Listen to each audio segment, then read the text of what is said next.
Hi guys, balik ka lang sa panamakan natin video sa Christian Garden.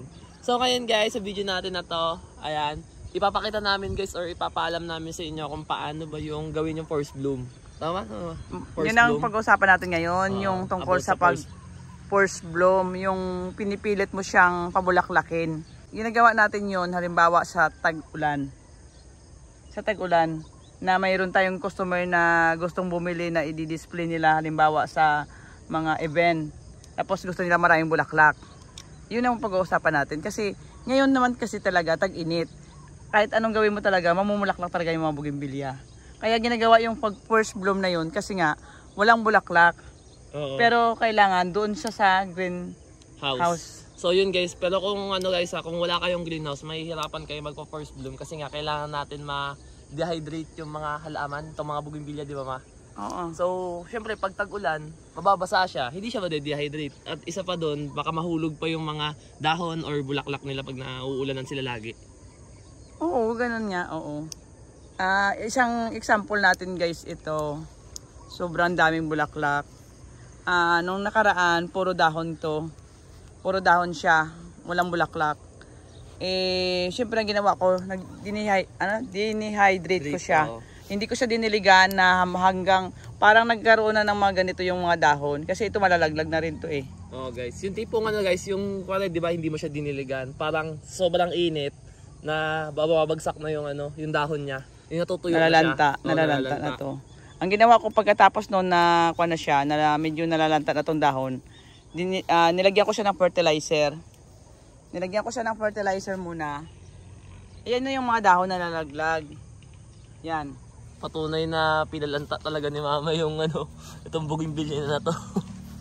Pinalagas niya yung mga dahon, pati sa baba guys oh. Yan.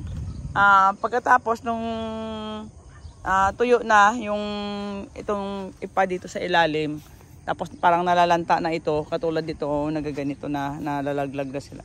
Naglagay ako ng fertilizer. Nung naglagay ako ng fertilizer, hapon para hindi ganong mainit, para hindi naman siya masunog talaga. Tapos pagkatapos ko maglagay ng fertilizer, diniligan ko.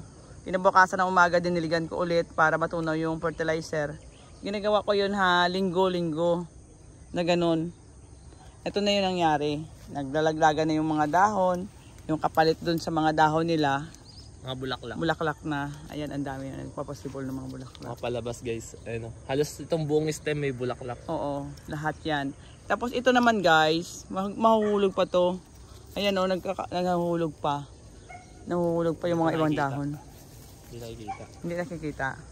Ito pakita mo to. Ayun ito talaga literal na malanta. Ay hindi naputol yata to. Naputol yan. Dito maghanap tayo ng mga ito. Mga nahuhulog. Ayan, ito nagdidilaw-dilaw na. Yan mahuhulog na. Ayan mahuhulog na.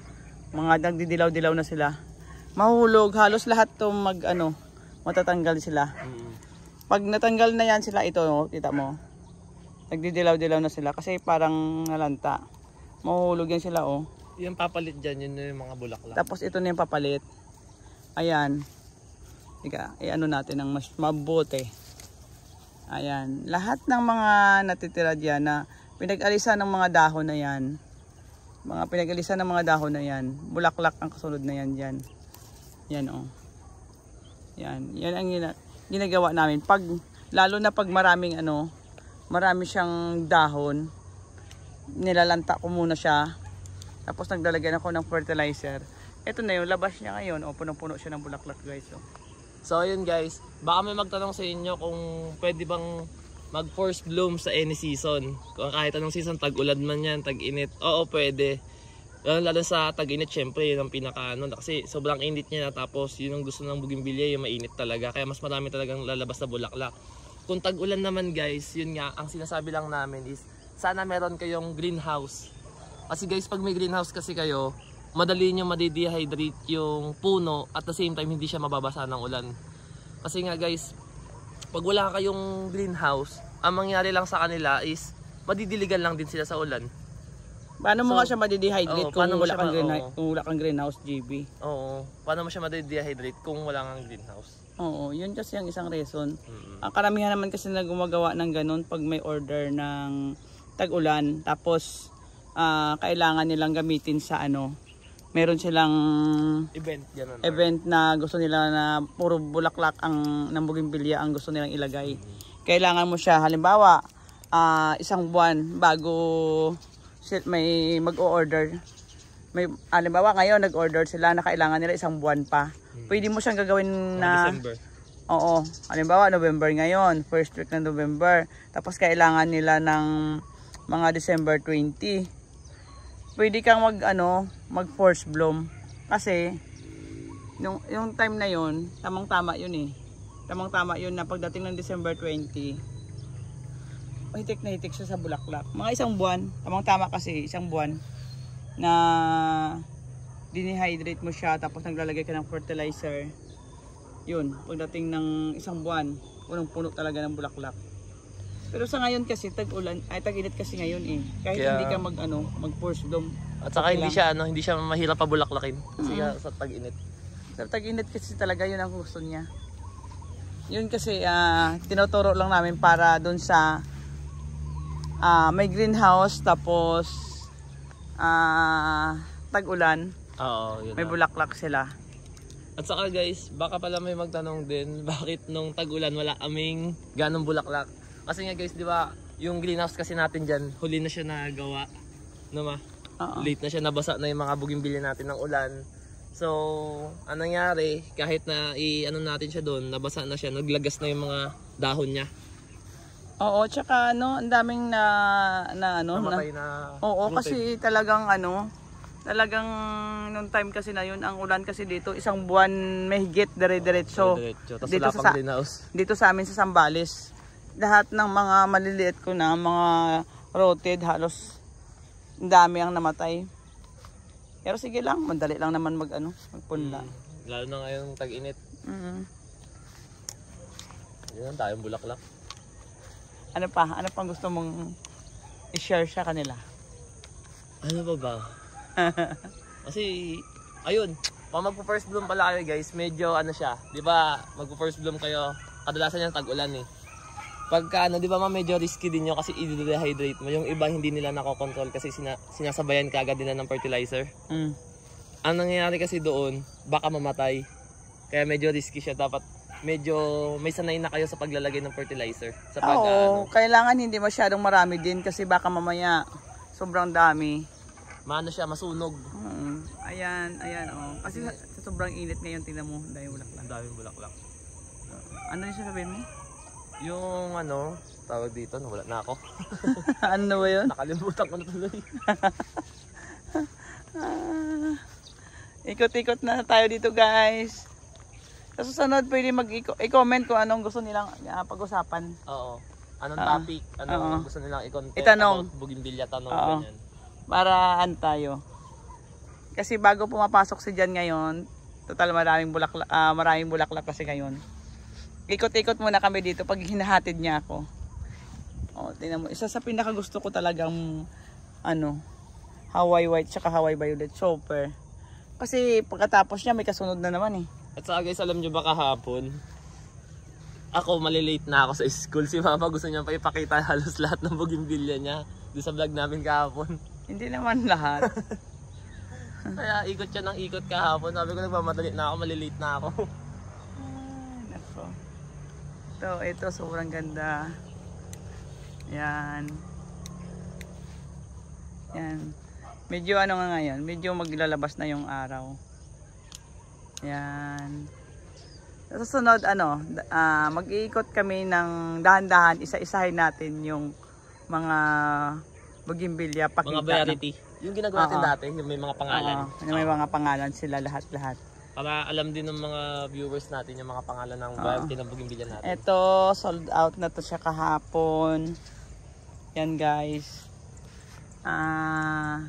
Hindi ko maalala yung pangalan ni ma'am. Akala ko pangalan ng variety. Sakura Belican to. Hindi ko maalala ang pangalan ni ma'am. Pero kahapon tumawag siya. Yan. Sold out na to. Taga Quezon City. Sa susunod, bukas ang ipapakita namin naman yung kung paano siya alagaan. Para continuous yung bulaklak niya. Oo, tatanggalin ang mga ganito bukas. Ipapakita namin kung paano. At saka i-explain namin guys kung ano pa yung mga gagawin para itong bulaklak na to is magtuloy-tuloy itong tag-init. Kasi guys, may iba kasi nagsasabi bakit yung bougainvillea nila isang beses lang daw na bulaklak, or bakit nung una ang dami tapos sumunod konti na lang yung bulaklak nila. So ayun yung pag-uusapan natin sa susunod or bukas. Bukas. Oo. Kasi ito yung i-upload ko ngayon eh. Yan. Ito. Abangan nyo yung video ko bukas guys para maparami na din yung bulaklak ng mga bougainvillea nyo. Yan, nung nakaraan ito, kung lang to.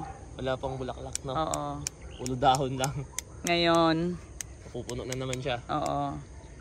Yan yung isang bougainvillea namin na kauna-unahan ko na bougainvillea na nag-graft ako. Tingnan nyo, hanggang ngayon. Super. Kailangan alaga lang talaga siya. Maalagaan siya. Ito, titriman ko to.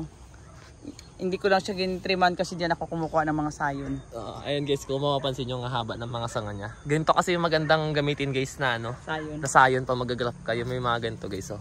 Kita nyo yung mga tumutubong talbos na yan. Ito. May mga bagong possible. Yan yung mga magagandang gamitin sa pag-graft. Oo. Ayaw nga pala, baka maggawa din pala ako ulit ng ano, tutorial sa pag-graft. Kasi syempre, mas marami na nanonood ngayon compare nung naggawa ko dati. Yan, ganito yung ito yung ano namin dito. Ito yung view pag umaga. Hindi na kami nagkape diyan ngayon kasi tanghali na kami nakarating dito. Magsi-set up pa siya ng host, magdidilig ako. Pang ano lang to, pang good vibes lang to. Yung makikita yung mga bougainvillea sa umaga na ganito. Nakakatanggal ng stress. Tanggal pagod, pagpagod galing sa trabaho. Yan.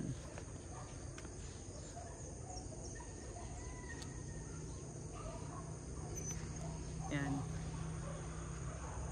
O ano? Okay na. Pasok ka na? Oo. Wait ka na? Ito ang ganda din, no?